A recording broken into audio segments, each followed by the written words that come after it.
Hi everyone, and welcome back to the British Accent Podcast. I'm Nick. And I'm Emily. Thanks for joining us today.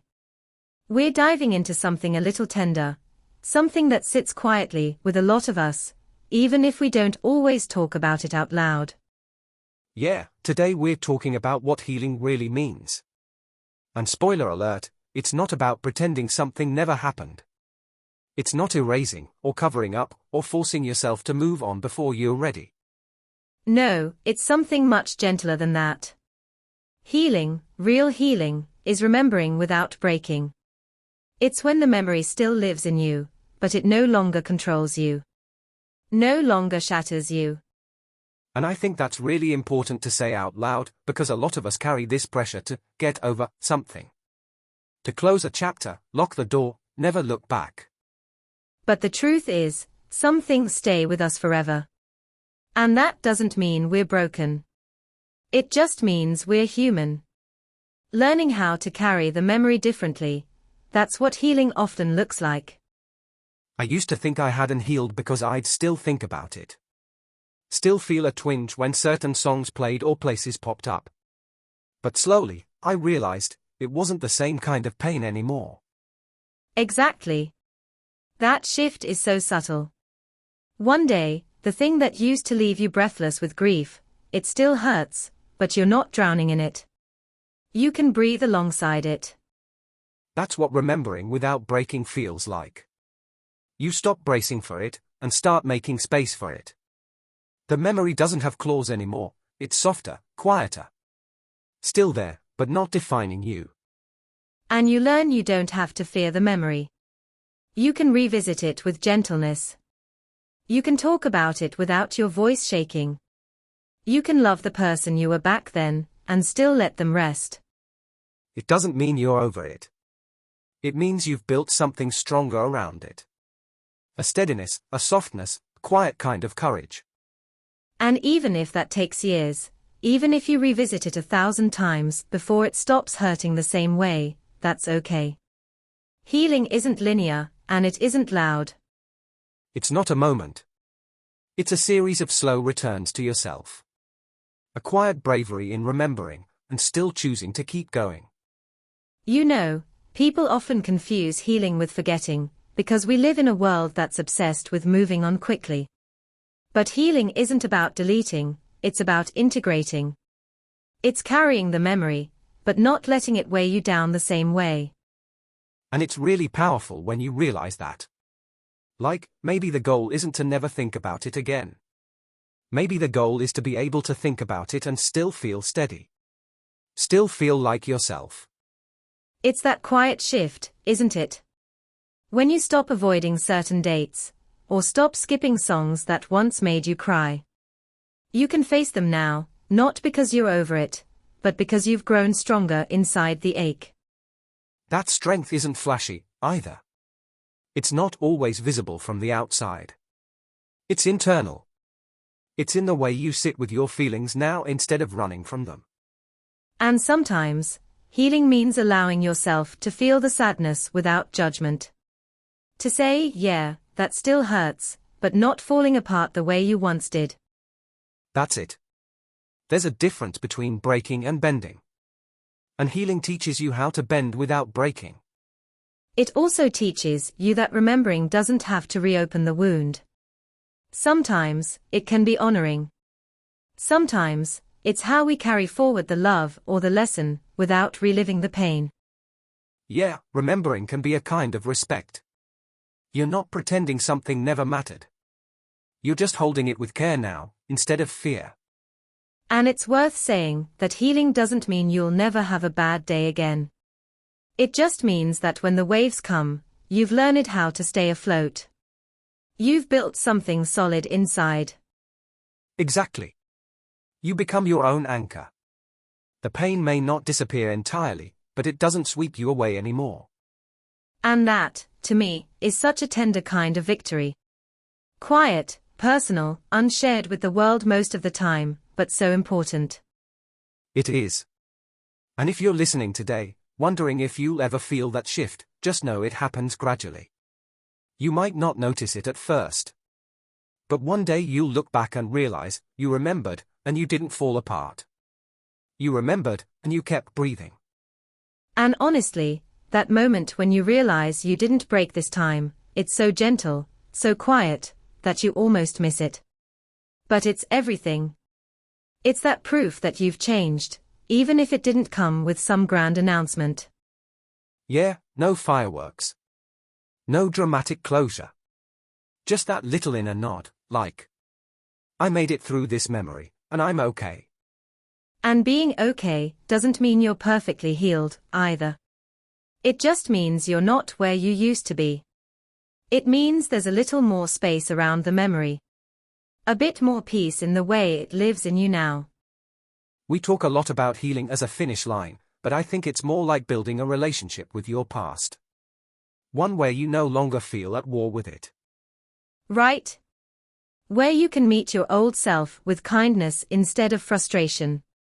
And you don't have to fix everything. Sometimes it's enough just to sit beside your own history and say, you did your best. And I'm proud of you. That kind of self-talk is something we're rarely taught to do, especially when it comes to pain. We want it wrapped up and filed away neatly. But life doesn't work like that. No, and neither does grief, or loss, or regret. They don't go away, they change shape. They settle into different corners of us. And the beauty is, we learn how to coexist with them.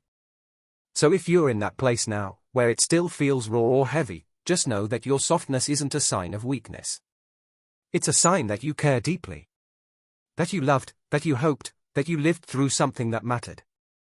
And just because it still hurts sometimes, doesn't mean you're not healing. It just means you're human. And you're still moving through it in your own way, your own rhythm. No pressure to rush it. No expectation to erase it. Just the quiet permission to carry it differently. To keep going, even with the ache. Especially with the ache.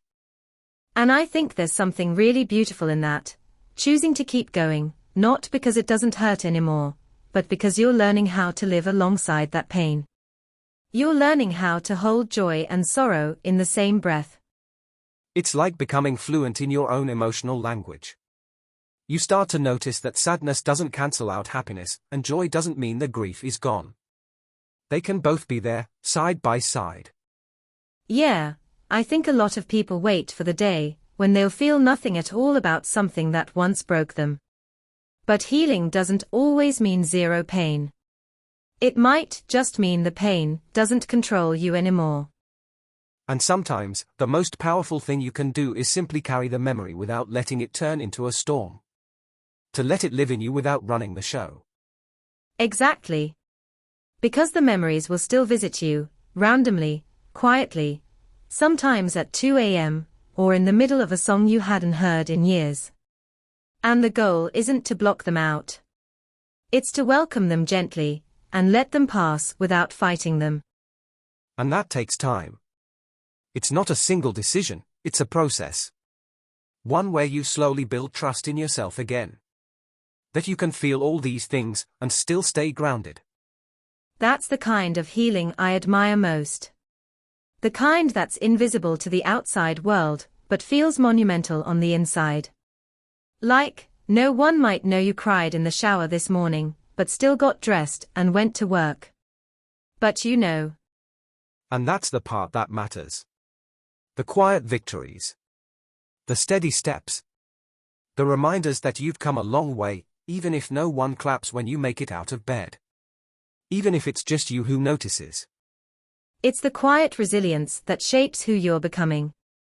The strength that doesn't need to be seen to be real.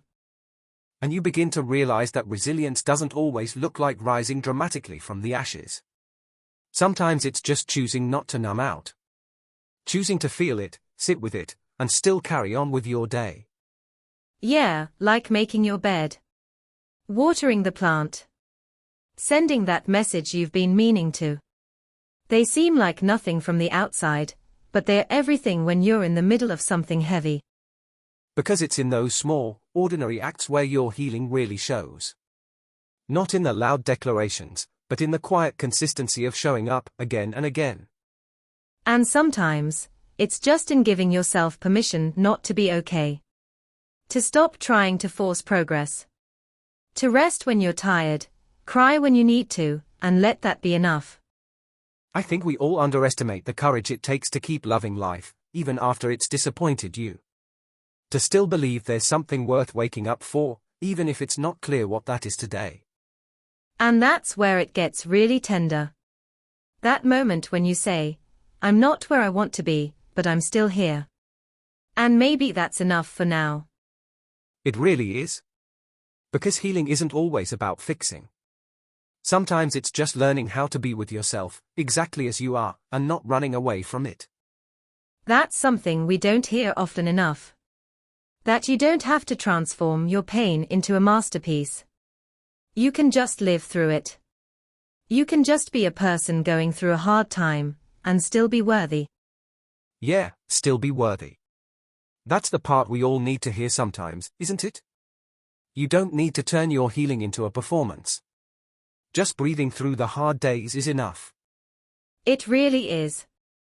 And if today you're carrying something heavy, something no one else can see, just know this: you're not alone, and your quiet progress still matters. So if no one's told you lately, we're proud of you. For holding on. For softening when it would have been easier to shut down. For remembering that healing doesn't mean forgetting, it just means learning how to keep going with a little more peace. Thanks for spending this time with us. We hope this conversation felt like a bit of warmth on a cold day. This is the British Accent Podcast. I'm Nick. And I'm Emily. Until next time, take care of your heart.